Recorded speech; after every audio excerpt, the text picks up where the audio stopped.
Hola y bienvenidos al show de Oscar Armendáriz. Yo soy fundador y tu anfitrión. Hoy es el primer episodio desde que cambiamos el nombre de Consejo de Varón. Ahora se llama el show de Oscar Armendáriz. Este es el primer episodio. Estamos muy emocionados de estar estrenando el nombre.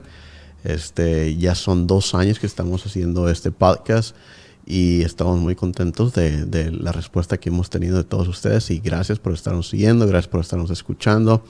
Estos episodios obviamente los hacemos con ustedes en mente para traerles información útil, traerles información que les pueda de alguna manera servir y que puedan mejorar. Ahora con el cambio de nombre, el show sigue siendo el mismo. Los 3 pilares fundamentales que siempre hemos manejado siguen estando ahí, que son definir tu propósito, mejorar tu ser y dejar un legado. Esos 3 pilares fundamentales con los que se fundó el podcast de Consejo Varón no van a cambiar, van a seguir siendo los mismos. Y si tú eres nuevo y no has escuchado aún qué es lo que son estos 3 pilares, el próximo episodio, que sería el 111, voy a publicar nuevamente lo que son esos 3 pilares. Voy a explicarlos, voy a dar una actualización a ese video para que los que son más nuevos en este podcast puedan saber por qué estamos haciendo este podcast y de qué se trata todo esto. Pero el día de hoy vamos a hablar sobre otro tema, un tema muy importante que ya lo habíamos tocado anteriormente, que es el tema del suicidio.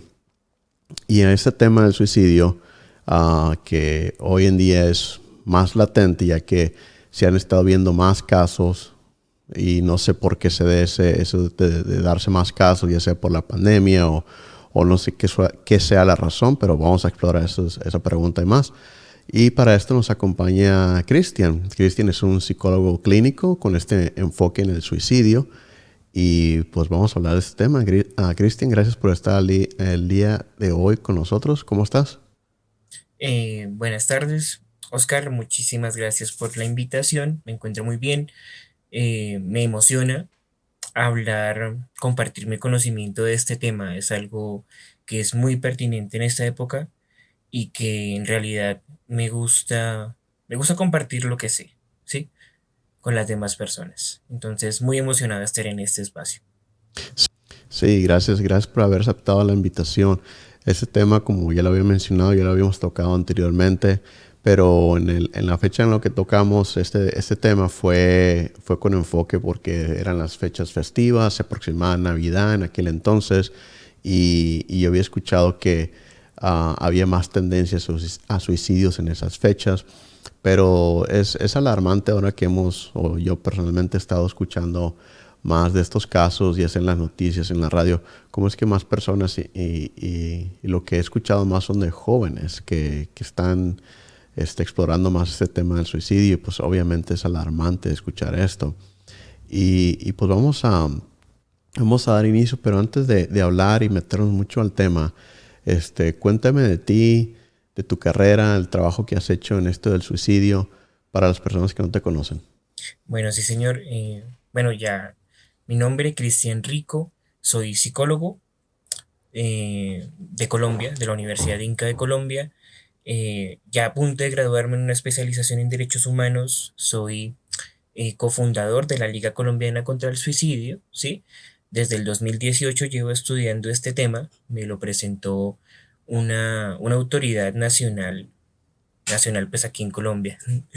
En el tema del suicidio, que es Miguel de Subiría, me lo presentó como una oportunidad de investigación en su momento, pero me di cuenta que el tema me encantó en, en todo lo que representa y en todo lo que se puede hacer, ¿sí? Y a partir de allí empezó mi estudio en el suicidio, en su prevención, en su intervención, ¿sí? En ver cómo se representa en el duelo y cómo son las crisis, ¿sí? Digamos que es nombrando allí brevemente, a grosso modo, los 4 pilares de trabajo en conducta suicida. Ok. Y esto del suicidio, vamos ya a hablar de lo que está sucediendo actualmente. Que, ¿por qué la gente está suicidando? ¿Estamos viendo un cambio en factores? ¿Estamos viendo algo distinto últimamente? ¿Son remanentes de lo que pasó la pandemia? ¿Qué es lo que las personas piensan que está sucediendo ahorita con esto del suicidio, que lo estamos escuchando más? Bueno, la conducta suicida es un fenómeno que tiene muchas variables a observar, ¿sí? No solamente psicológicas, sino también sociales, culturales y económicas, ¿sí? Entonces, ¿qué es lo que pasa? Y sobre todo en este último tiempo, que en momentos de crisis, como lo fue la pandemia, que no solamente desencadenó una crisis en salud pública, sino también crisis a nivel económico, a nivel social, a nivel psicológico, ¿sí? Ante momentos de crisis, la salud mental, digamos que sufre un deterioro, sufre un desajuste, ¿sí? Y las personas que poseen menos herramientas de gestión del estrés, de la gestión emocional, ¿sí? Son más susceptibles en generar no solamente unas pocas expectativas positivas frente a su futuro y frente a su presente, ¿sí? Sino también valorar la idea del suicidio como una opción pertinente para la solución de sus problemas. Ahora, tú nombras algo muy importante y es ¿por qué ahora se nombra más que antes? ¿Sí?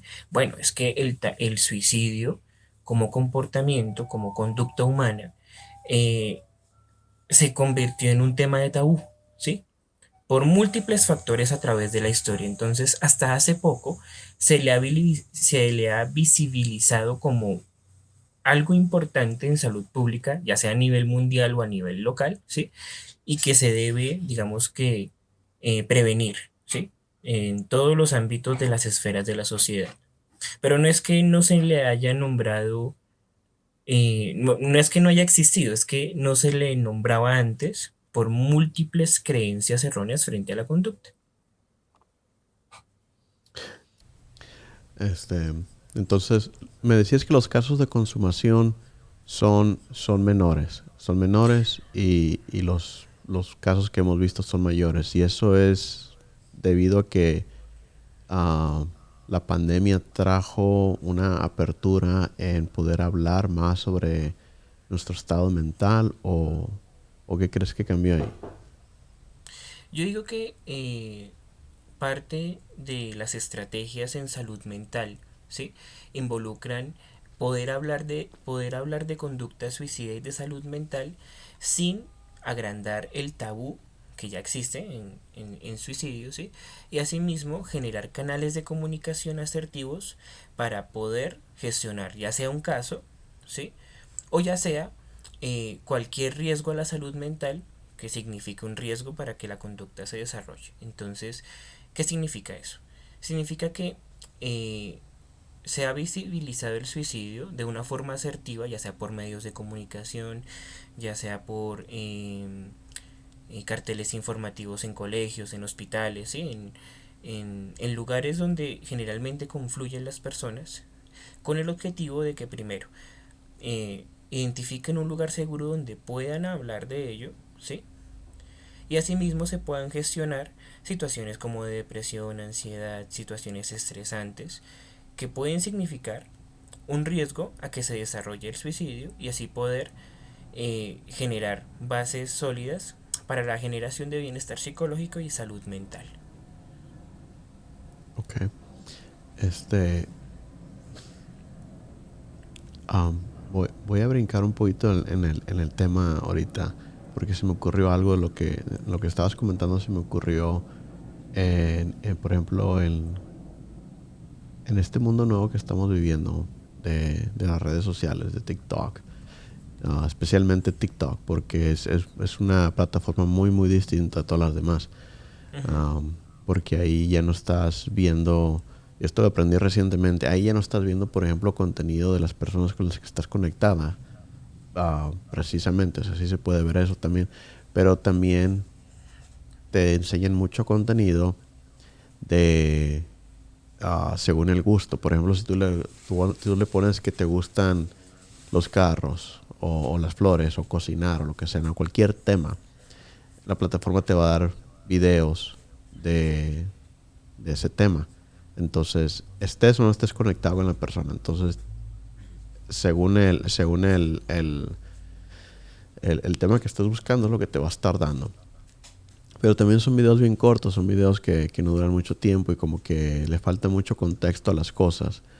Y, Y no sé si de alguna manera eso esté afectando a nuestra manera de ver las cosas. Y todo esto lo comento porque la otra pregunta que tenía es de cuáles son las edades más afectadas en el suicidio.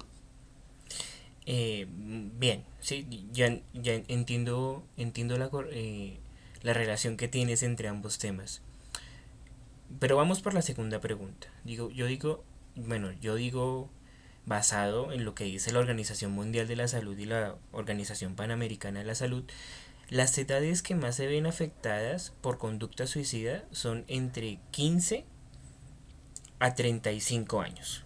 O sea, son Mm. las edades en las cuales más se presenta conducta suicida, a tal punto que es la segunda causa de muerte en estas poblaciones. Ahora, yo creo que lo que tú decías es que casualmente son estas poblaciones las que más consumen este tipo de contenidos, ¿sí? Ujú. Contenidos digitales. Y hay una particularidad a nivel de pensamiento en conducta suicida y que se refuerza en nuestra era digital, y es querer todo para allá, ¿sí?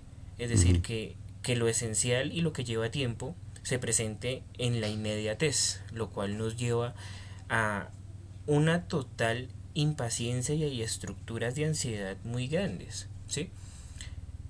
Y con todo ello un montón de cosas, por ejemplo, estructuras también de perfeccionismo, lo cual digamos que son estructuras de pensamiento relevantes en la generación de malestar psicológico, ¿sí?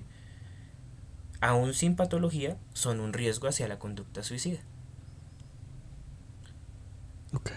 A ver, explícame esa última parte de nuevo. Sí, mira, lo que pasa es que la, eh, la conducta suicida tiene esquemas cognitivos, ¿sí?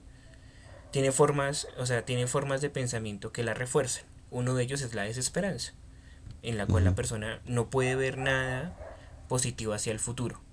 Otro es la desesperación, en la cual la persona identifica qué es, o bueno, no identifica, tiene una creencia en saber qué es lo que ella quiere para poder subsanar su malestar psicológico, pero no lo va a poder conseguir. Y hay otro que es el perfeccionismo, es decir, qué es lo que yo necesito para ser feliz y no otra cosa, ¿sí? Y tiene que ser eso exactamente o si no, no me sirve. Ujú. En conexión, sí, dime. O bueno, Sí, termino la idea. dime. Sí. En conexión con lo que tú decías de las plataformas digitales, nos venden una idea, o bueno, nos venden muchas ideas, muchas de ellas equivocadas sobre el bienestar, ¿sí? Sobre el bienestar psicológico en cualquiera de sus representaciones, en forma de cómo realizar las metas, en forma de cómo alcanzar el éxito o la felicidad, en forma de cómo deben ser las relaciones afectivas, ¿sí? En cualquiera de sus variantes, ya sean familiares, ya sean de pareja, ya sean con amigos, ¿sí? Que cualquier persona vende esa idea y el único criterio de verdad allí es el número de likes, pero nadie sabe exactamente si lo que se está diciendo allí es verídico y corresponde a una realidad científica. ¿Y qué es lo que estás diciendo con eso? Porque lo que yo entiendo es, ah, como en mis tiempos, ¿no? Ya casi tengo 40 años yo, pero en mis tiempos, pues yo veía las películas, ¿no? Cuando era joven. ¿Sí?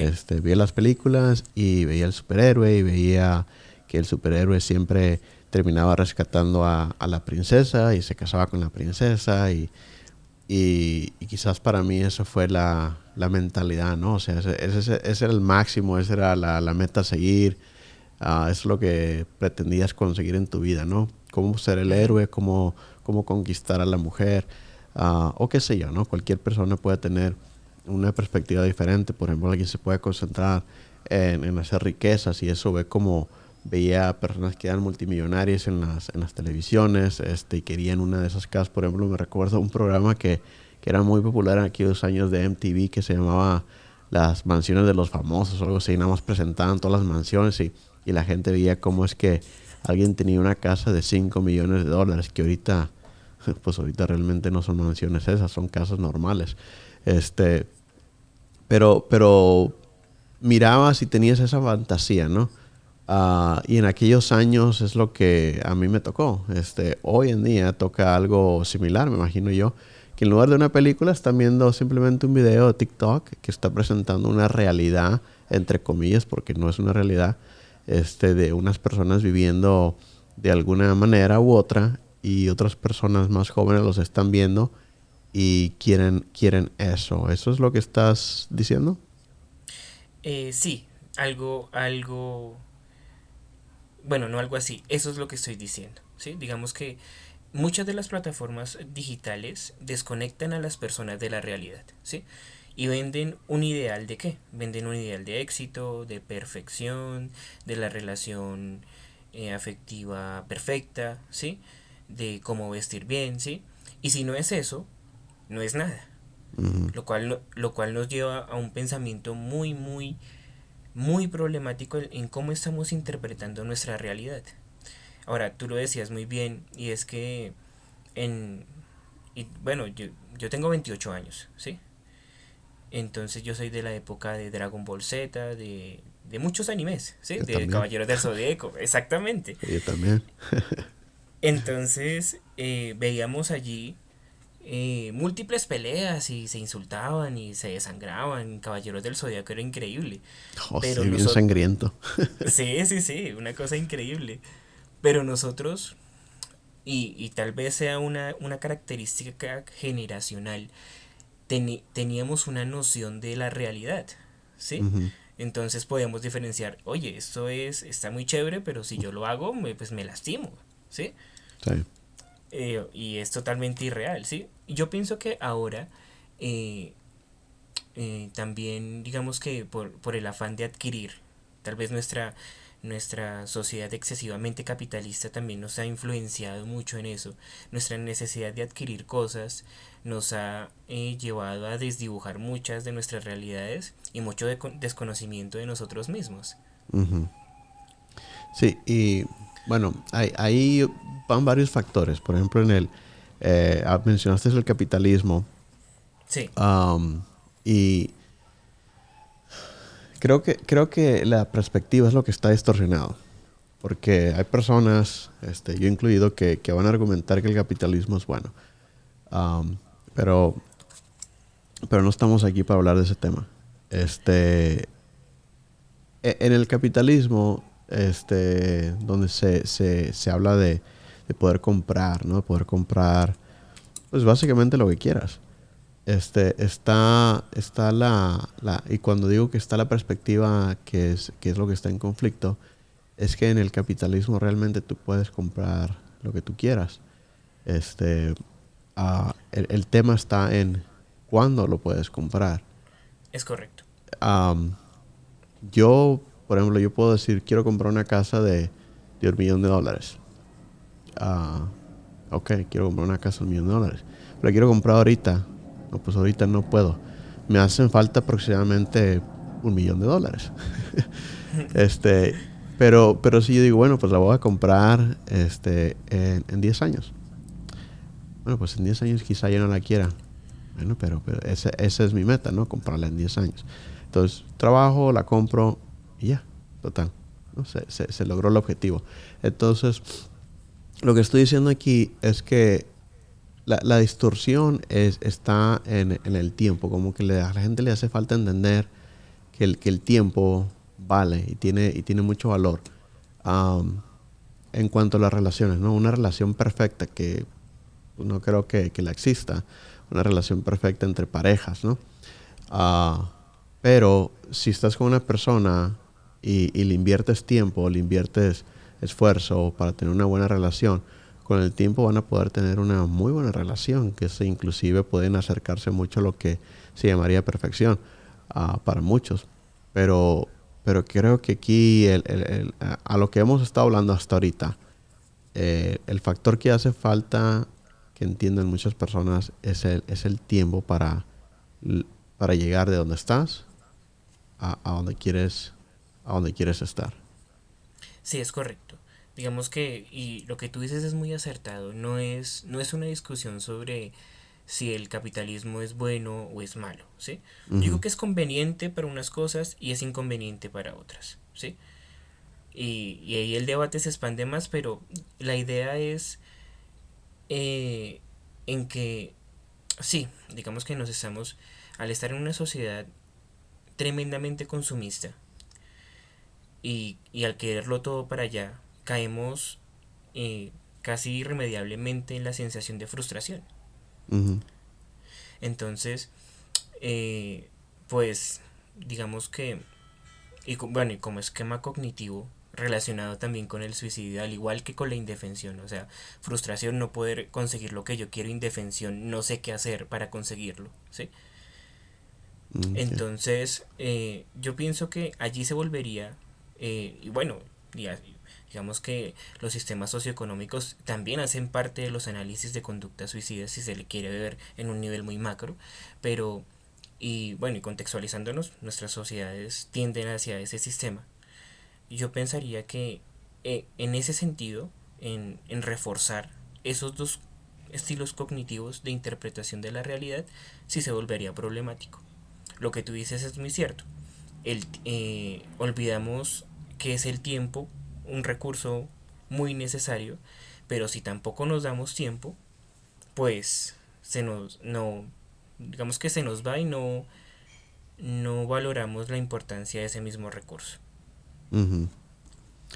Este, ¿hay alguna gráfica o algo que nos explique los factores más comunes o, o cómo se dividen los factores entre los suicidios? Por ejemplo, ya hemos hablado de lo que es una relación, ah, y mencionaste también lo que es los factores financieros. Am, También mencionaste, creo que el de el querer las cosas ya, o sea, ¿cómo lo dijiste? Lo dijiste mm, El esquema de perfeccionismo, sí, el querer esquema de las cosas ya. perfeccionismo, sí. Entonces, hay como una gráfica que divida eso, donde alguien pueda verlo. Bueno, no existe como tal un esquema, aunque sería una muy buena idea presentarlo para un trabajo de investigación, pero hay varios esquemas y se pueden relacionar de esta forma. Entonces, hay esquemas psicológicos y hay mentiras. Me corrijo. Hay variables psicológicas relacionadas con el suicidio y hay otras no psicológicas. Las más fáciles de nombrar son las no psicológicas. ¿Por qué? Porque están directamente relacionadas con problemas judiciales, problemas económicos, desempleo. En el caso de Colombia, el empleo informal es una variable muy significativa en el deterioro de la salud mental, ¿sí? Mm, Los recursos que la persona puede conseguir, ¿sí? Para su subsistencia. Entonces, allí hablamos de lo que en derechos humanos se llama la garantía de los derechos económicos, sociales, culturales y ambientales. Y es cuando no se percibe una satisfacción en la economía, en el empleo, en el ambiente en el cual yo vivo, ¿sí? Pues se deteriora la salud mental y puede haber un riesgo hacia conducta suicida, ¿sí? Ahora, los psicológicos se dividen en muchos. Yo diría que empezaríamos por la psicopatología, empezando por las del afecto, es decir, depresión, trastorno bipolar tipo 1, tipo 2, distimia, ciclotimia, por los de personalidad, que los más preponderantes son el trastorno de personalidad límite, el antisocial y el narcisista, por los trastornos psicóticos, ¿sí? Y por los derivados del consumo de alcohol. Es importante también allí comprender, y hago un asterisco, una nota ahí al pie de página, y es que en la mayoría de los casos de conducta suicida se presenta consumo de alcohol.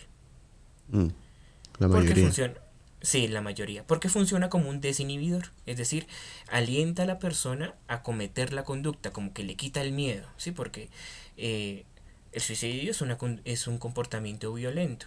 Entonces, el alcohol desensibiliza a la persona de cometer ese acto violento contra sí mismo. Mm. Y bueno, y seguimos con los psicológicos. Entonces, ya Pero habiendo nombrado, perdón, dime, perdón que te interrumpa, dime. pero antes de continuar con los psicológicos, mencionaste también el antisocial y el narcisista. El narcisista como que se me hace más fácil de verlo, ¿no? Ah, Sí, pero el antisocial lo relaciono más con una persona introvertida. ¿Existe alguna similitud o es lo mismo una persona introvertida que un antisocial? No, no, no, no. Cuando hablamos de personas antisociales, hablamos de personas que cometen, y lo digo así a grosso modo, conductas delictivas o conductas antisociales, es decir, conductas que violan la ley y conductas que van en contra de lo que está socialmente establecido. Entonces hablamos de personas Mm, que van por la calle y rompen una ventana porque quieren, ¿sí? Hasta personas que hurtan, personas que asesinan, personas que violentan, ¿sí? mm. Ya sea por el deseo de hacerlo o por el objetivo de conseguir algo. Ok, entonces antisocial es más como el anti o ser opuesto al establecimiento de una sociedad.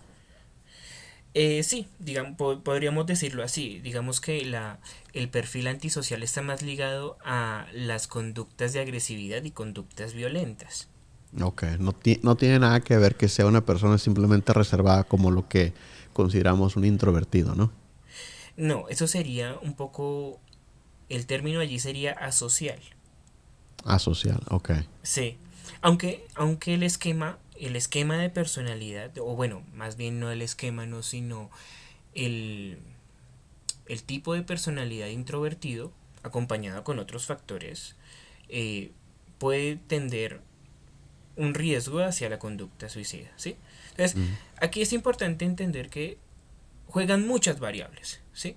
No es que la persona que tiene depresión es un suicida automático, no, porque no todo depresivo es suicida, ¿sí? ujú. Pero en el 90% de los casos se ha calculado que las personas que han consumado la conducta poseían algún tipo de depresión.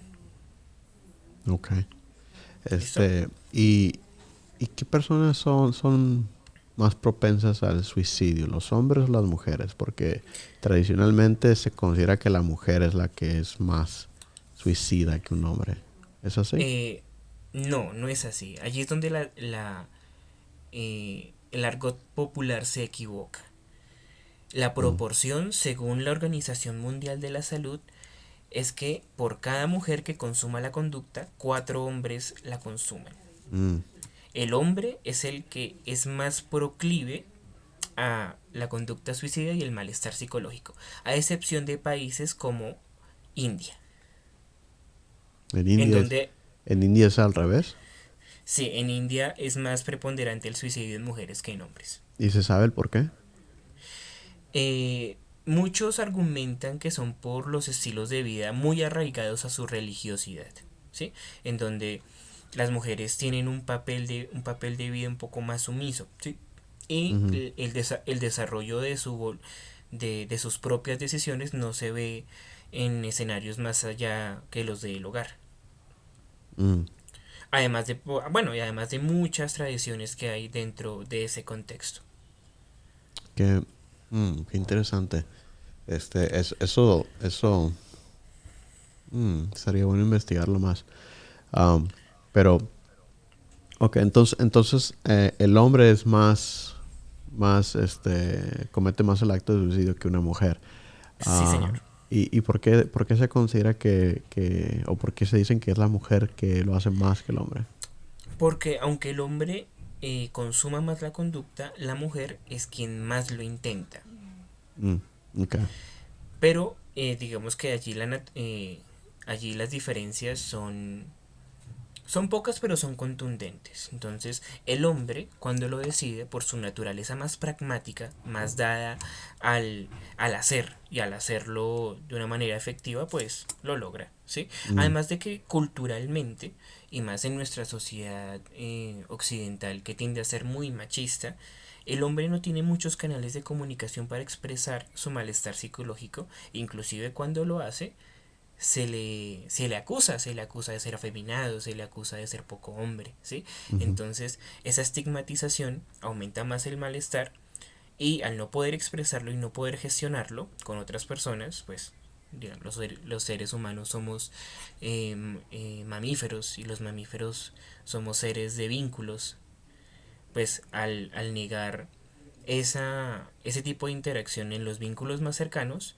pues la persona va a sentir una sensación de incomprensión e indefensión y va creando como tal el circuito de la suicidalidad o proceso suicida.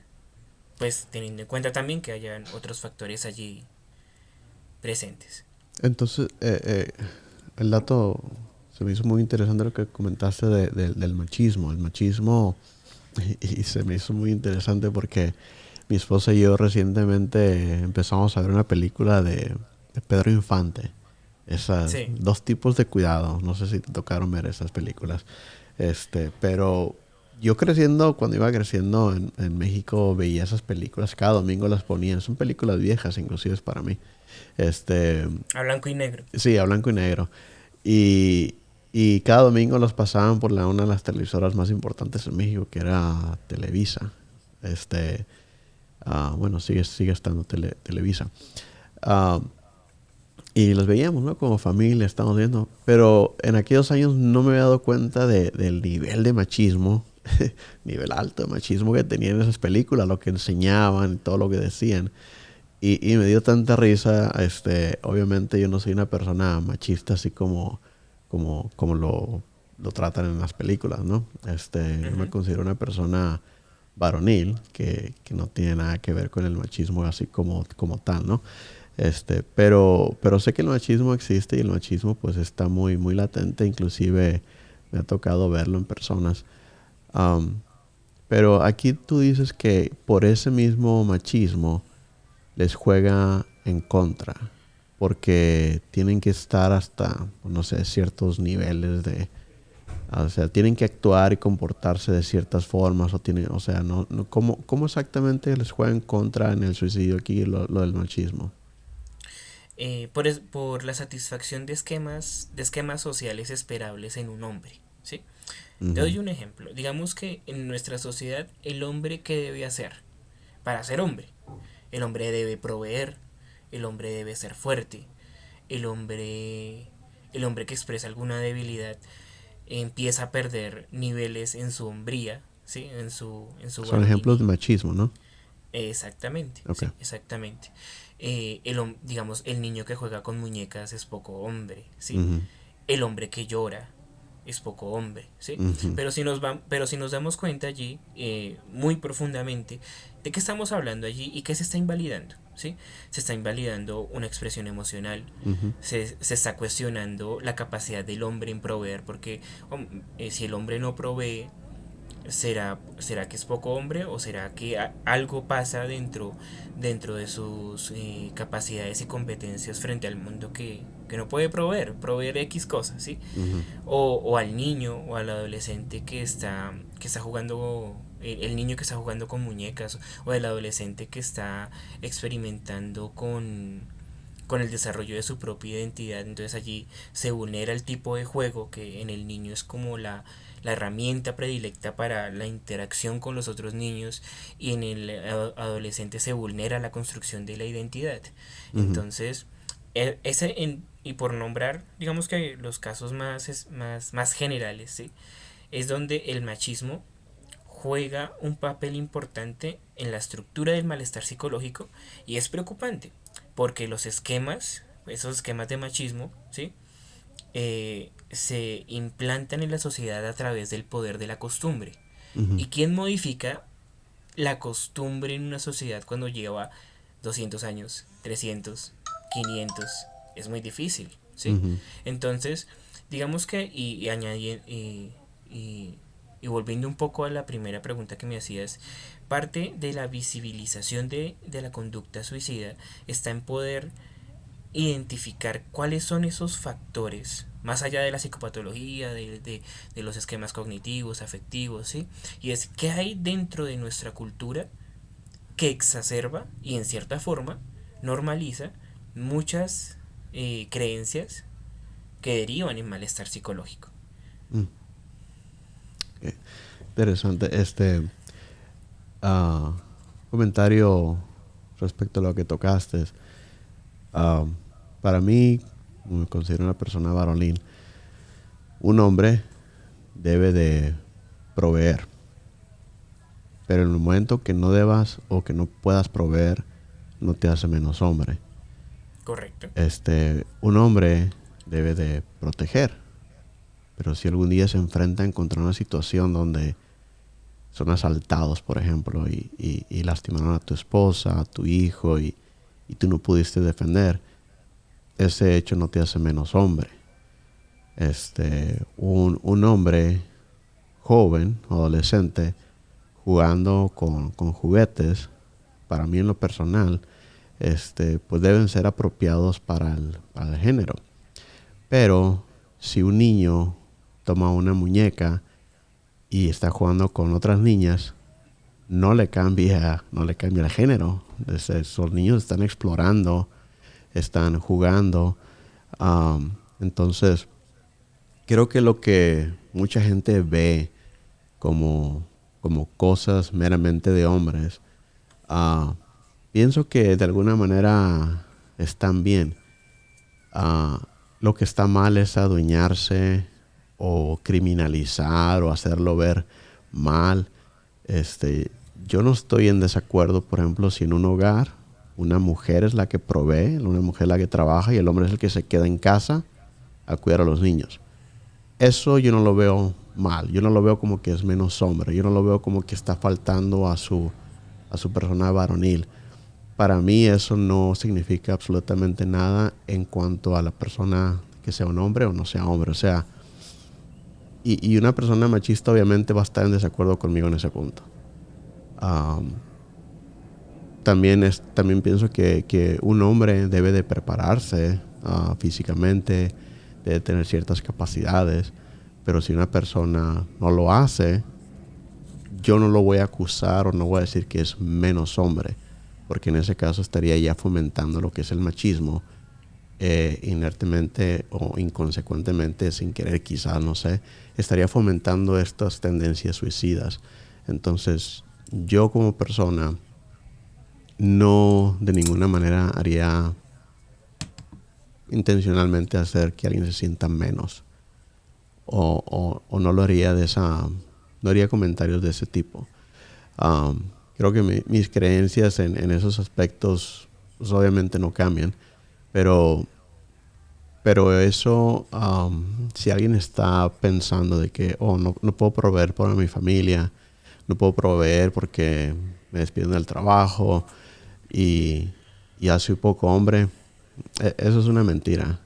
Todos nos vemos en algún momento u otra en una situación menos favorable, en una situación quizás en la que no nos quisimos meter, pero situaciones de la vida externos a nosotros nos metieron ahí. O inclusive si nosotros mismos nos metimos a estas situaciones por nuestra propia culpa, quizás nos enojamos, levantamos la voz, actuamos de alguna manera mal, le hablamos al jefe y nos despidieron. Y pasan los meses y no puedes proveer para tu familia. Aunque haya sido tu culpa, de ninguna manera te convierte en menos. Entonces, para mí es triste escuchar de que alguien siquiera considere el suicidio ante una de estas situaciones. Para mí es exactamente lo opuesto. Es más, aquí sí me volvería machista y de esta manera te lo digo.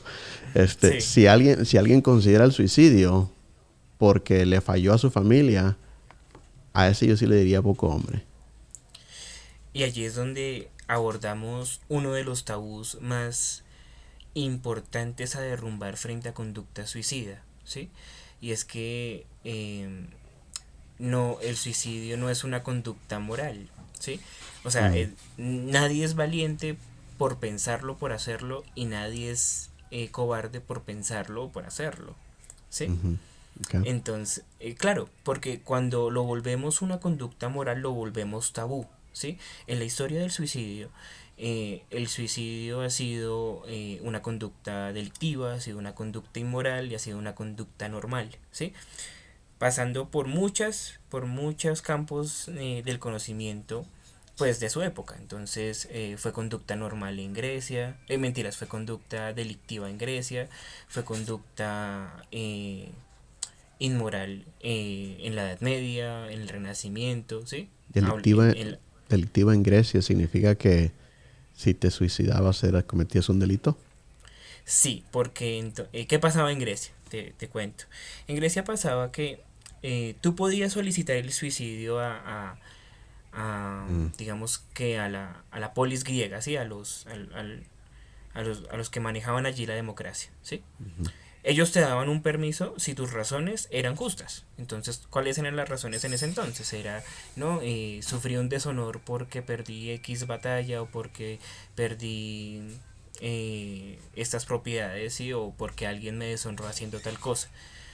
Pero si lo hacías sin permiso de esas personas, se consideraba una conducta delictiva porque tu vida debía estar en servicio de la polis, de la ciudad griega, como ciudadano. ¿Sí? ¿Y cuál Mm. era el castigo? Entonces el castigo era que te sepultaban lejos del cementerio, no tenías derecho a rituales fúnebres y te ponían técnicamente en una fosa común, en una tumba sin lápida, sin ningún tipo de reconocimiento. Mm. ¿Y las familias eran afectadas también? No se sabe. Digamos que allí las familias eran afectadas, aunque la afectación a las familias vino después con la Edad Media, ¿sí? Con las interpretaciones del cristianismo, más que todo como de Agustín de Hipona y Tomás de Aquino, y sus tesis, digamos que derivaban en que el suicidio era en contra de la voluntad de Dios porque Dios era quien dirigía la vida de las personas, ¿sí? Ujú. Entonces, el castigo para ellas era técnicamente, era casi el mismo que se hacía en Grecia, pero los familiares eran despojados de sus propiedades y totalmente estigmatizados, ¿sí? Mm. Y luego, en el Renacimiento, pues con el auge de la psiquiatría, se convirtió en una conducta normal, en una conducta del loco. Ujú. Entonces, mm, por eso, digamos que, y aludiendo un poco a la historia allí, a grosso modo allí, a la historia del suicidio, entonces, ese es uno de los tabús que debemos derrumbar. El suicidio no es una conducta moral, es la conducta de una persona que está sufriendo tanto y que se está viendo superada en su sufrimiento. Ujú. Y hace un momento tú nombrabas algo muy importante y es sobre qué me hace más o menos hombre. Por ejemplo, no sé si conozcas la historia de Alan Turing, sí, que Mm. fue un matemático británico que eh, eh, muy importante en la Segunda Guerra Mundial, porque Ujú. descifró el código Enigma, que era el código que usaban los alemanes para hacer Mm. Sí, sus jugadas de inteligencia, ¿sí? sí, sí, sí, sí lo recuerdo. Sí, entonces él era un matemático y científico brillante, Ujú. pero era homosexual. Ujú. Y digamos que en ese momento la homosexualidad también era delictiva, ¿sí? Solamente el hecho de la homosexualidad era delictiva y el gobierno británico lo castró químicamente. Mm. Y él con el tiempo, en los años, consumó la conducta suicida. Mm. Entonces, digamos que allí también abordaríamos en la aceptación de la diversidad, pues aludiendo al hecho de que la homosexualidad no es desadaptativa, ¿sí? Siempre ha existido en las sociedades humanas y si hubiese sido desadaptativa en algún momento, pues por reglas de la biología y de la evolución, tal vez ya hubiese desaparecido. Ujú. Entonces, aceptando la diversidad, y aceptando al otro tal cual como es, fomentamos también la salud mental en las comunidades. ¿Y existe evidencia de que haya menos suicidios en culturas que se acepta la homosexualidad, por ejemplo?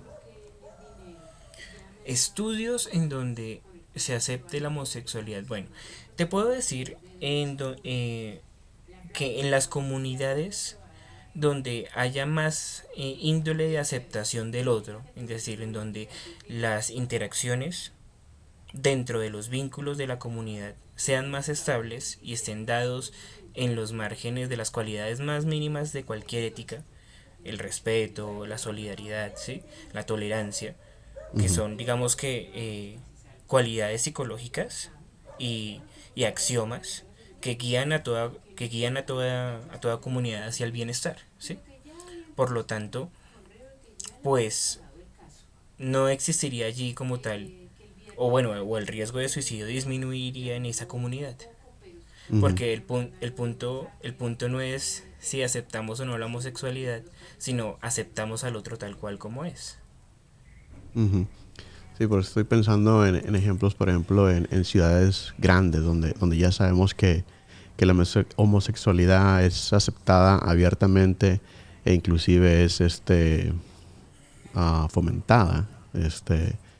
En ciudades como por ejemplo San Francisco, Ujú. donde la homosexualidad, pedofilia y pues cualquier acto sexual o sea, ahorita este pues realmente está muy muy liberal, ¿no? En lo que es el tema, por ejemplo, ahí en San Francisco y en muchas ciudades ahí en California. Y no solamente California, pero es el que se me viene a la mente ahorita. Sí. Um, y ahí existe una gran cantidad de aceptación. Y cuando digo fomentar, lo menciono porque, por ejemplo, en las escuelas primarias, inclusive en los jardines de niños, están enseñando lo que es pedofilia, están enseñando lo que es homosexualismo, homosexualismo y pues educación sexual, ¿no? Um, Ujú. Me pregunto si en estas ciudades o en estos sitios se observa un índice menor de suicidio que en otros donde, por ejemplo, estén en contra, como el que comentabas tú, ¿no? Donde te llevan al punto de castración a esta persona. Entonces, no sé si habrá alguna relación ahí. Yo creo que sí hay una relación, en el sentido de que las sociedades más abiertas en su pensamiento y mucho más flexibles no tienden a comportamientos de discriminación y de violencia frente al otro, ¿sí? Ujú, Entonces, digamos que las sociedades que tienden a ser más discriminativas justifican muchos de sus comportamientos violentos y de discriminación, que a la larga, a mediano y a largo plazo, derivan en una sensación de estrés. Por ejemplo, te doy un ejemplo aquí en Colombia y que pasó hace poco. ujú, Eh, en uno de los barrios de Bogotá, que es mi ciudad, dos chicos estaban besando, estaban compartiendo un beso, ¿sí? Y haz de cuenta, en menos de un minuto salieron como cinco mujeres con palos de escoba a agredirlos, ¿sí? ujú, Que porque hacían esto, y lo justificaban, digamos que justificaban su acto de violencia en muchas cosas. Generalmente los argumentos tienden a ser morales, entonces eso es incorrecto, Dios no hizo eh, dos hombres para la reproducción, allá están los niños, ven un montón de cosas, ¿sí? Eh, ¿Qué es lo que pasa? Cuando pasan situaciones como esas, ¿sí?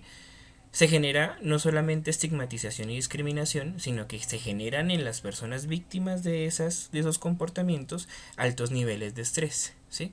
Y con ello un montón de cosas. Un montón de cosas, digamos que como pensamientos internos. ¿Será que yo soy malo? ¿Será que soy reprochable? ¿Será que soy antinatural? ¿Sí? Y todos esos pensamientos afectan el autoconcepto y autoimagen positivos, ¿sí? Y allí ya hablamos de un deterioro del sí mismo que afecta la salud mental, ¿sí? Y afecta bienestar psicológico.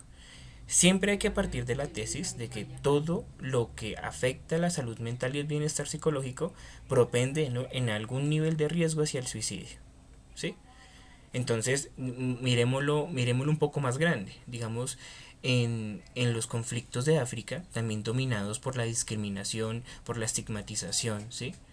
En este conflicto de los Hutu y de la otra tribu que no recuerdo cómo se llama, ¿sí? Que pasó en 1990, pues al estar justificados muchos comportamientos de violencia y de discriminación, muchas de estas personas, las personas que sobrevivieron, desarrollaron trastorno de estrés postraumático y trastorno de estrés agudo, ¿sí? Que digamos que son patologías importantes en el deterioro de la salud mental. ujú. Entonces, digamos que aludiendo a ese argumento, yo podría decir que las sociedades que tienden más a la aceptación y no a la discriminación de la diversidad, tienden más al bienestar psicológico y tienden más a la prevención de conductas de agresividad y de autoagresividad. Ujú. Este tema está muy, muy interesante y vale la pena mucho explorarlo.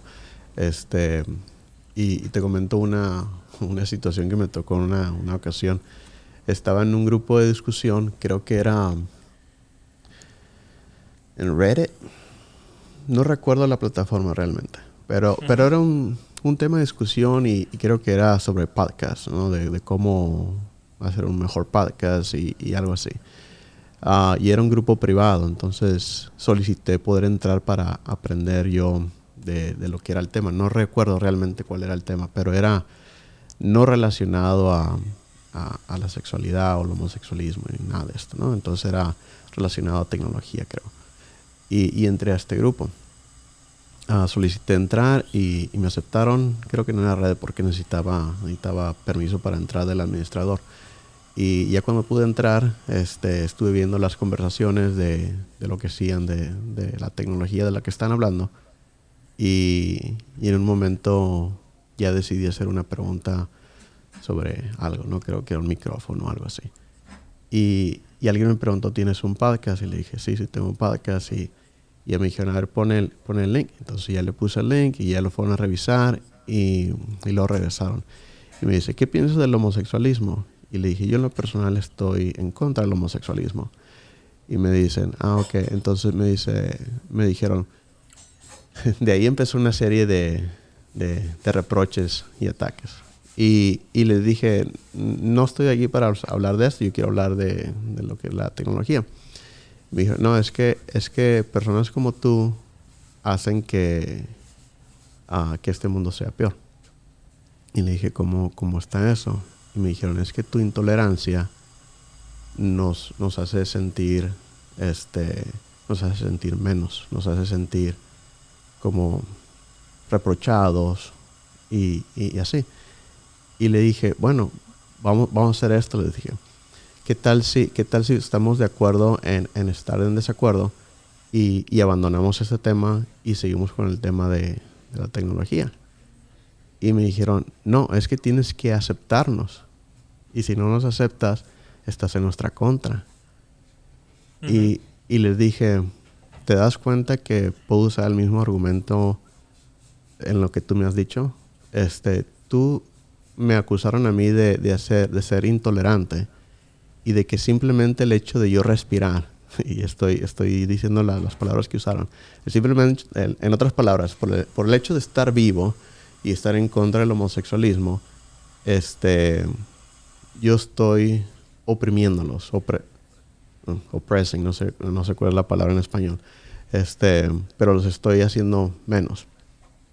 Y les digo, ¿y qué tal si te digo lo mismo? ¿Qué tal si yo te digo que tú al no aceptarme como soy, estás también haciéndome menos? Entonces, la pregunta con todo esto en el suicidio Ujú. es realmente la aceptación a la diversidad una, una solución, o está la solución del suicidio dentro de mí. Es decir, ¿esto es un problema social o es un problema personal? La decisión y el acto, bueno, el acto es obvio. El acto es una sola persona, si no sería un homicidio. Pero la decisión es empujada externamente, pero tomada internamente. Entonces, yo, y dejando el tema del homosexualismo, porque ese Sí. tema, podemos meternos mucho más y creo que aquí en este punto no es el caso.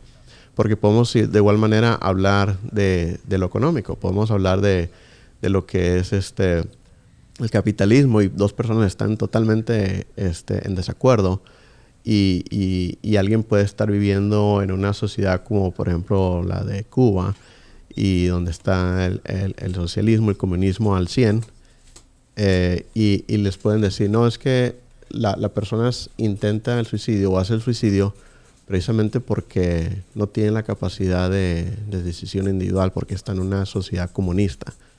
Entonces, ¿en qué punto podemos culpar a otros y desde qué punto uno tiene que tomar responsabilidad por decidir hacer o no hacer este acto de suicidio? Bueno, hay varias cositas allí, ¿sí? Yo, en mi ejercicio como terapeuta, y reforzando también muchas cosas que he leído por allí de teorías psicológicas, estoy de acuerdo al afirmar que hay una diferencia entre culpabilidad y responsabilidad, ¿sí? ¿En qué sentido? Digamos que la culpabilidad tiende al castigo, ¿sí? Como esto es tu culpa, no lo puedes remediar, ¿sí? Mientras que la responsabilidad da la apertura a poder remediar ese daño, ¿sí? Entonces, eh, ¿en qué sentido es una decisión individual pero influenciada por la sociedad? ¿Sí? ¿Va por ahí la pregunta? Sí, o sea, el comentario que habías hecho es aceptarlos. Sí. Ok, aceptar. Y por eso te preguntaba de los estudios si hay alguna manera que podamos ver si realmente eso funciona.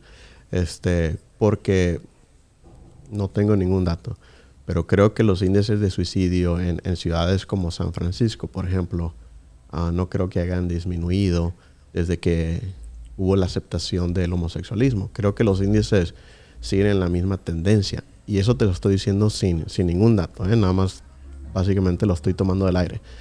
Um, entonces, hay muchas ciudades donde sí se ve que está la aceptación de todo, de lo que sea realmente, ¿no? No solamente el sexualismo, sino que de lo que quieras vivir, cómo quieras vivir, de la aceptación de la otra persona independientemente de lo que la otra persona quiera hacer o ser. Ujú. Entonces, si ya tenemos ejemplos de estas ciudades, si ya tenemos ejemplos de estas ciudades donde existen ese tipo de aceptación, ¿qué se podría hacer? Y un comentario nada más respecto al ejemplo que diste de las señoras que le empezaron a pegar a estos individuos. Tampoco estoy de acuerdo con eso. Actos de violencia, no estoy de acuerdo en ese sentido. No creo que la respuesta, pero bueno, nada más quería aclarar eso. Yo creo que estamos de acuerdo en afirmar que la aceptación no implica estar de acuerdo, sino asimilar de que existe. Ujú, Y pasa absolutamente, no solamente en la observación de un fenómeno social, sino hasta en el ámbito más personal. ¿Sí? Entonces, tengo miedo. ¿Sí? Tengo miedo porque tengo miedo o algo me sacó el mal genio porque esta situación, X situación, no me parece. ¿Sí? ¿Y qué implica aceptarla? No implica directamente estar de acuerdo con la situación. Digamos, no soy, por ejemplo, un hombre o una mujer que está viviendo violencia de pareja, ¿sí? No puede negarlo porque sigue estando dentro de la situación, pero aceptarlo no implica que esté de acuerdo, implica que reconozca de que existe y así ujú, poder tomar decisiones hacia el futuro, ¿sí? Entonces, y teniendo en cuenta lo que dices, digamos que allí la aceptación estaría directamente relacionada en sí la aceptación de una población, en este caso sería de la población no homosexual, repercute en los índices de suicidio de la población homosexual, ¿sí? Porque ujú. esa sería como la interpretación teniendo en cuenta la coherencia entre las dos poblaciones, ¿sí? Ahora tú me dices, los índices de suicidio no han bajado en la ciudad de San Francisco, que es donde se ve más aceptación, ¿sí? Entonces, digamos que dentro de la población general haya factores más preponderantes, de mucha más importancia a nivel de riesgo, más allá de la aceptación o no aceptación de la homosexualidad. Ahora tendríamos que ver directamente cuál es el índice de suicidio en la población homosexual, o bueno, en la población no heterosexual, ¿sí? Ujú, Para poder determinar, hombre, sí, el nivel de aceptación está bajando el nivel de riesgo, está implicando mayor satisfacción, mayor, sí, como interpretación o satisfacción de estas personas frente a la vida, ¿sí? Sería un interesante estudio, ¿sí? Pero digamos que eh, esa sería como la interpretación de lo que tú me dices en cuanto a las poblaciones, ¿sí? sí. ¿Sí? Y de y bueno, y si en San Francisco no ha disminuido es porque deben haber cositas allí un poco más importantes.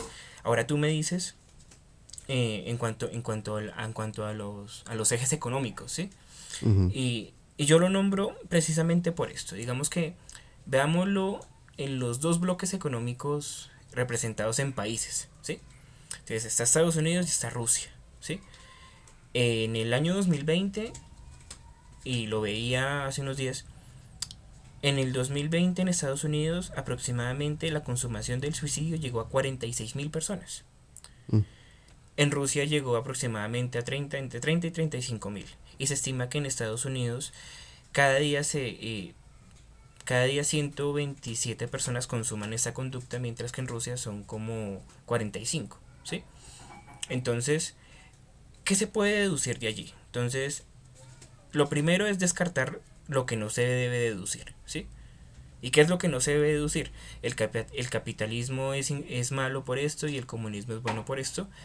¿Por qué? Porque se debe, digamos que descartar, porque es una interpretación muy superficial, ¿sí? Mm. Debido a que ambos estilos económicos tienen perspectivas diferentes en la construcción de un ciudadano ejemplar, de un ciudadano a crear, ¿sí? Entonces, uno está más enfocado en las libertades y otro está más enfocado en las normativas, ¿sí? Y eso determina muchísimas más cosas, ¿sí? Pero al mismo tiempo se olvida de otras. Y es donde y es en esos huecos en cada modelo económico en donde se debe analizar qué es lo que está pasando con los individuos. ¿Será que la exacerbación de la libertad puede crear o puede hacer sentir al individuo como desconectado de la realidad? Como que no pertenece a ningún lado en el plano de las libertades. Y por el otro lado, ¿será que la excesiva normatividad de lo que yo hago puede hacer que yo no me reconozca a mí mismo? Y esas serían dos preguntas importantes a responder en cada modelo, ¿sí? En cada bloque. Por eso yo dije al principio, hay cosas que son convenientes y hay otras que son inconvenientes. Okay. Bueno, y esto, no, hay mucho ahí que analizar. Obviamente estamos hablando sin datos, no traje yo datos. Tú estás mucho más informado que yo en ese aspecto, obviamente, a eso te dedicas. Pero lo que quiero concluir de estos últimos minutos de conversación es que hay factores independientemente de lo que sea, hay factores que van a llevar a una persona a que tome esta decisión. Ujú. Y quiero utilizar los siguientes próximos minutos que tenemos para ver qué se puede hacer. Tú como persona que estás siendo testigo de que una persona, ya sea un familiar o un amigo, ya está haciendo comentarios y no sabes si es broma, no sabes si lo está diciendo en serio, pero ya está haciendo ciertos comentarios de suicidio.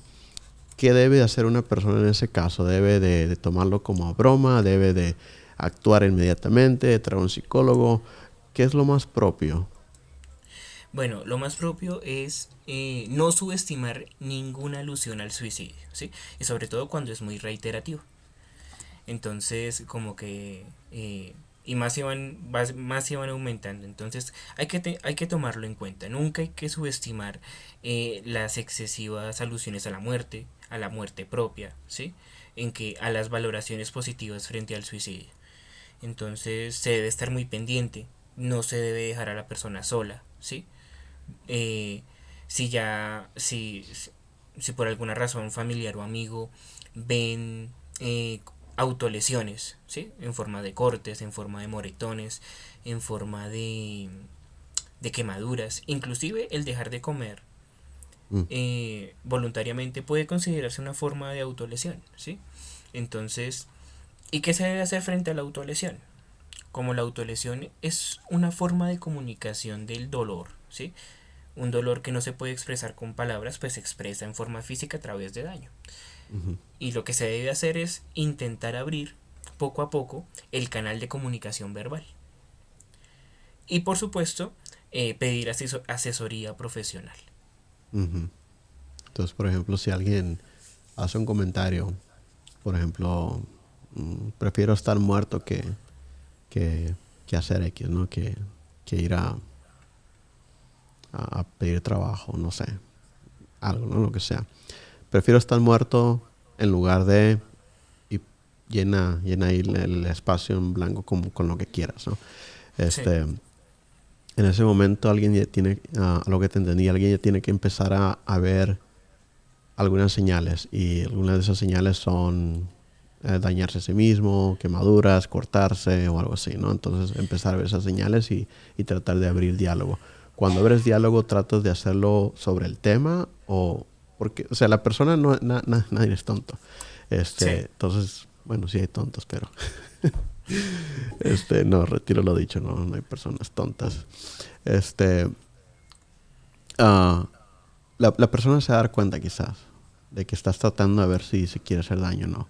Entonces es mejor tratar de acercarse por la orilla o ir directamente al grano lo que quieres decir. lo más fundamental es dejar la puerta abierta, ¿sí? Ujú. Porque claramente no puedes obligar a nadie a hablar, ¿sí? Y más cuando la persona se está como cohibiendo de hablar de qué es lo que le pasa, ¿sí? Entonces lo más importante allí es dejar la puerta abierta a la comunicación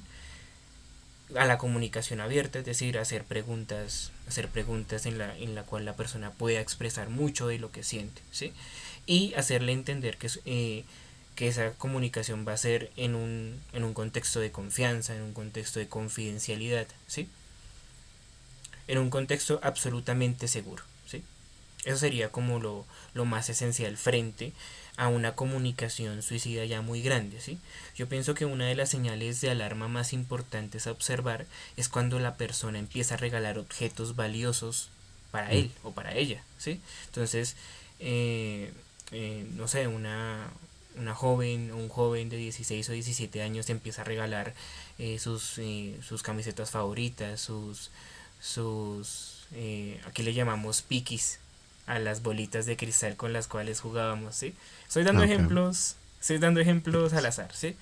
Pero objetos valiosos, ¿sí? Ujú. Y los empieza a regalar y empieza a despedirse, por ejemplo, hace un tiempo leí el caso de una señora que antes de consumar la conducta le dijo a la vecina, mi vecina, tome esto para usted, es que mañana ya no voy a venir. Y la vecina decía que la mujer se sentía en una, bueno, no se sentía, se observaba en una tranquilidad, entre comillas, tranquilidad, ¿sí? Ujú. Y ese es uno de los factores más importantes a tener en cuenta. Y eso me lleva a algo muy importante, sobre todo para las personas que eh, ya atravesaron intentos de suicidio graves, ¿sí? Y es cuando la persona está bien de la noche a la mañana, ¿sí? Está feliz, tranquila de la noche a la mañana. ¿Y por qué es una señal de alarma importante observar? Porque la personita que tiene ya una idea de suicidio muy elaborada, ¿sí?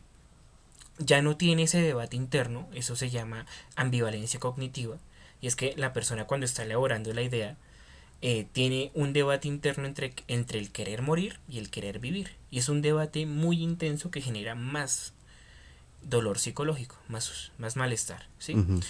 Entonces, esa tranquilidad cuando se observa es cuando la persona ya ha decidido, ya ha resuelto el debate interno y cuando empieza a regalar cosas y cuando se ve en esa aparente tranquilidad es porque ya decidió, ya resolvió el debate hacia el morir.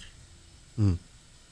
Y Entonces, conocemos, hay estadísticas del tiempo en el que se toma esa decisión y la ejecución. Es decir, si tú estás viendo que alguien está con esas señales de que quizás sí. sea suicida y luego de repente un día, como tú dices, de la noche a la mañana ya está bien, este, ¿a qué punto estamos ahí?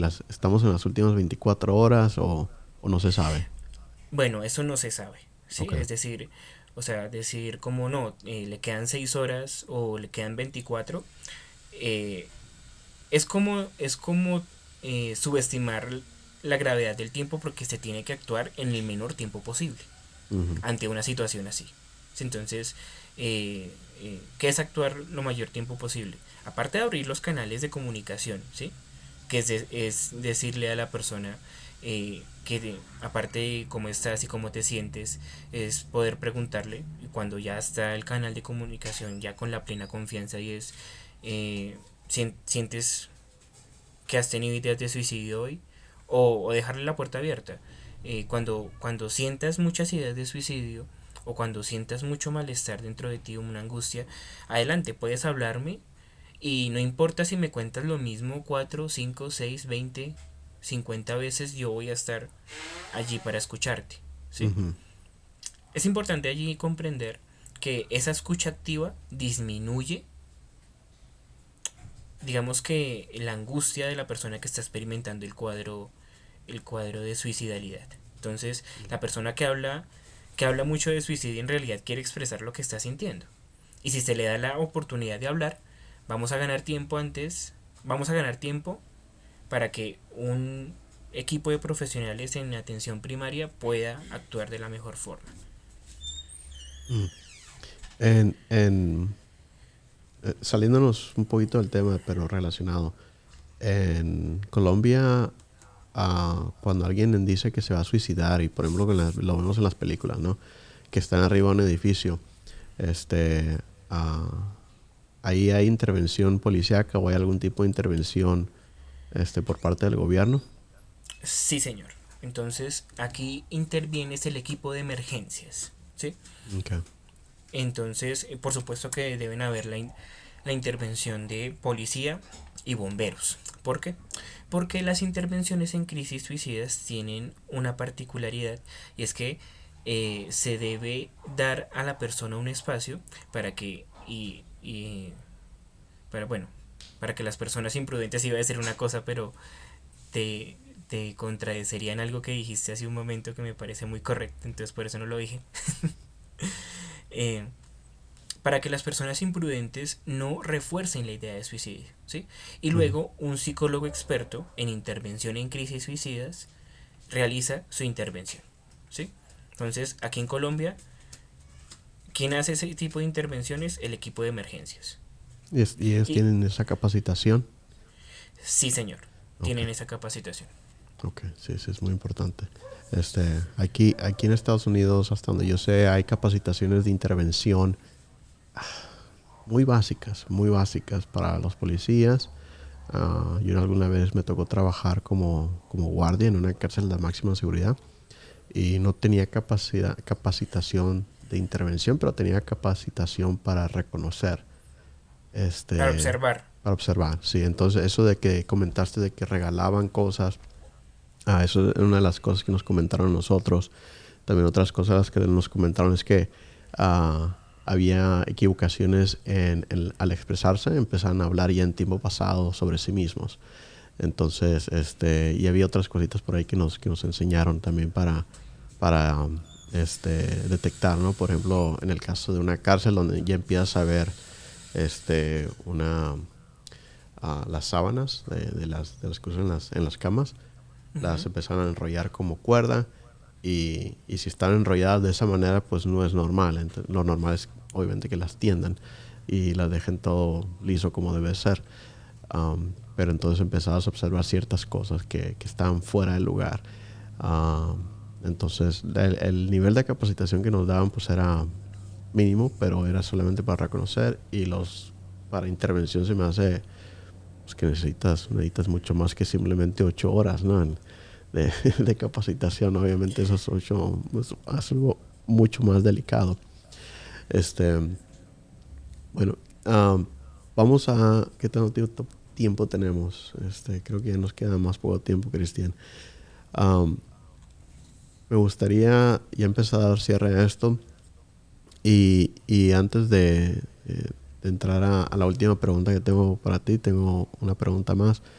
Este, en el cuestión de amigos, ya cuando identificaste a esta persona y tienes estos canales abiertos y hiciste esta observación, no vamos a abrir estos canales, pero la persona te responde, no, ¿cómo crees? Y nunca haría eso. Y yo, pero sigue sospechando, pero la persona lo está negando.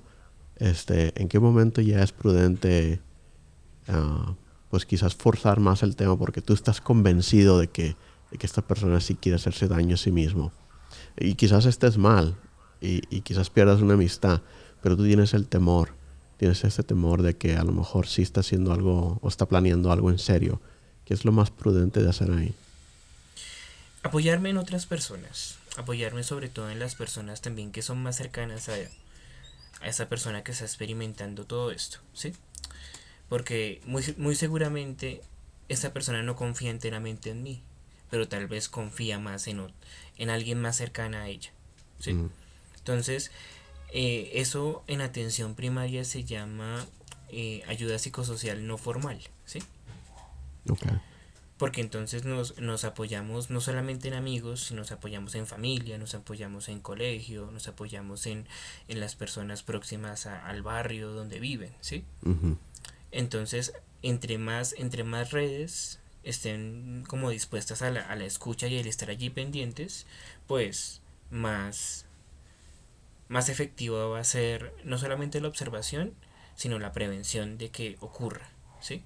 De cualquier forma, y allí yo reitero, digamos que la comunicación activa y sobre todo la asertiva es lo más fundamental en esos casos en donde uno dice esto aquí ya no me cuadra, ¿sí? Ujú. Ok, entonces es el apoyarse con otras personas. Claro, y otra cosita allí que creo que nos sobra y es ya estamos identificando como comportamientos un poco fuera de base, entonces la persona se está irritando más de lo normal, si está dejando de dormir o está durmiendo mucho o está dejando de comer, ¿sí? Y si ya nos dimos, y si ya tenemos o ya nos dimos cuenta de que hay autolesión, entonces retirar del alcance de esa persona cualquier medio autolesivo. Ok, entonces estamos hablando de armas, estamos hablando de cuchillos. Sí, Ok. estamos hablando de cualquier cosa con la cual una persona puede hacerse daño. Entonces te doy un ejemplo y va a sonar irrisorio y sin hacer apología, por supuesto, pero nosotros conocimos un caso de un niño de 8 años que tras un intento se le quitó todo lo que potencialmente hubiese podido hacer daño hacia él, ¿sí? Pero entonces el niño entró al baño y con un hilo dental se hizo daño. 8 Entonces, años.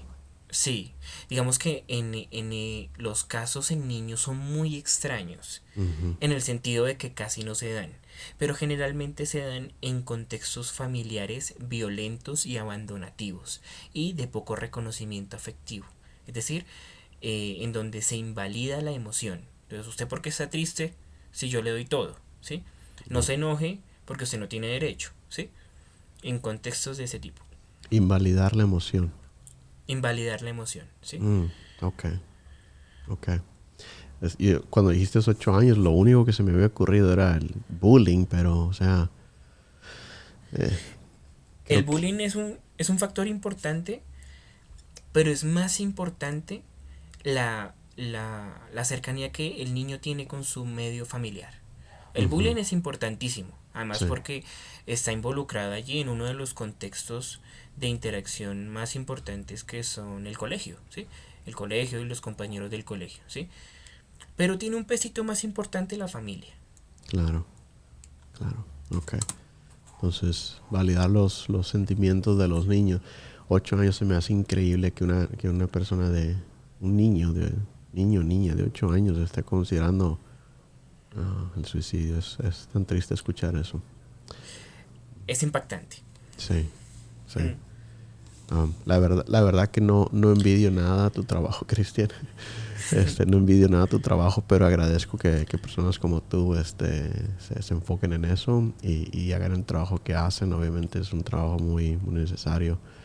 Um, y me gustaría dar cierre, pero no sin antes abrir el foro aquí para que comentes o digas algo que quizás no hemos hablado o cualquier cosa que tengas en mente ya para dar cierre al episodio. Bueno, hay algo que yo siempre he compartido en psicología y a partir de mi práctica, y no es lo que está más allá, sino lo que está más acá, lo que afecta a toda persona. ¿Y qué es lo que está más acá? Nuestros anhelos, nuestros vínculos, nuestras capacidades, ¿sí? La forma en cómo valoramos nuestra realidad, cómo gestionamos nuestras emociones, ¿sí? Y cómo reafirmamos nuestra vida, ¿sí? Entonces, ante eso, yo solamente puedo decir que Es importante persistir y digamos que es uno de los imperativos en cuanto a la generación de salud mental. Y es importante persistir en algo que deseamos, ya sea un trabajo, una meta, una relación afectiva, pero si no lo conseguimos, también es importante dejar ir. Mm, Y eso no implica un fracaso, de hecho implica una victoria y es una victoria sobre nosotros mismos. Y es que somos virtuosos al no caer ni en el exceso ni en el defecto. ok. Sí, y agregando a lo que comentaste, sí, creo que no lo pude haber dicho mejor que tú. Estoy totalmente de acuerdo. Ah, pero agregando un poquito más, personas que, como yo, que leen el caso de éxito de otras personas, um, creo que no he leído hasta la fecha el caso de una persona súper famosa, súper exitosa, que no haya fracasado. Inclusive muchos de ellos llegaron hasta el punto donde lo habían perdido todo, todo, todo, todo. Y nuevamente se levantaron y continuaron adelante. Entonces, um, honestamente digo que no he visto ningún caso de éxito. No digo que no existan, pero yo no he leído ningún caso de éxito, ya sea monetario o en carrera o en una relación, que simplemente hayan hecho todo bien a la primera. Entonces sí hay fracasos en la vida. Eso es parte de la vida. Entonces dejar ir es donde creo donde la mayoría batallan más. Muchos batallan en el tratar de conseguir, pero creo que para todos es un poco más fácil eso, ¿no? Aceptar de que quiero conseguir esto y trabajas sobre ello y quieres lograrlo y estás haciendo. Pero llega el momento donde empiezas a fracasar, empiezas a perder. Y quizás no en lo que estés intentando, sino en otras cosas, ¿no? Pierdes un ser querido o pierdes, o te chocaron el carro y no fue tu culpa, pero lo perdiste de cualquier forma. Entonces aceptar estas pérdidas es importante. Y claro que es mucho más fácil decirlo que hacerlo, pero pues a mí me ha tocado perder muchas veces. Y no me quiero considerar un experto, pero sí me considero un experto en levantarme, porque perder, eso sí lo aprendí y lo aprendí muy bien porque me tocó perder mucho en la vida. Pero pues me sigo levantando y siguiendo adelante. Entonces, quiero dejar la invitación a las personas que nos estén escuchando que si les gustó este episodio, nos dejen un rating de 5 estrellas, lo compartan con otras personas, que eso nos ayuda a que nos descubran este podcast. Y también que me mandes un mensaje si tienes alguna pregunta, ya sea para Cristian, una pregunta para mí, una pregunta sobre el episodio, algo que quieras decir, positivo o negativo. Las puertas jamás van a estar cerradas. Mándame un mensaje directamente a mi celular. Es el +1 334 568 8845. Acepto mensajes de texto, por signo, por WhatsApp. No acepto llamadas de teléfono, simplemente porque no tengo el tiempo para las llamadas. Pero si me mandas un mensaje y quieres realmente hablar conmigo, nos ponemos de acuerdo en una hora y podemos hablar con mucho gusto. Pero sí, bueno, esa primera sí les pido que manden un mensaje de inicio. Nuevamente el teléfono es +1 334 568 8845 y ahí me pueden mandar un mensaje de texto. También les invito a que me visiten en mi sitio web consejovarón.org, que próximamente va a ser oscararmendaris.show. Voy a dejar esta información en las notas del episodio para que lo puedan revisar, y ahí pueden ir a mi sitio web.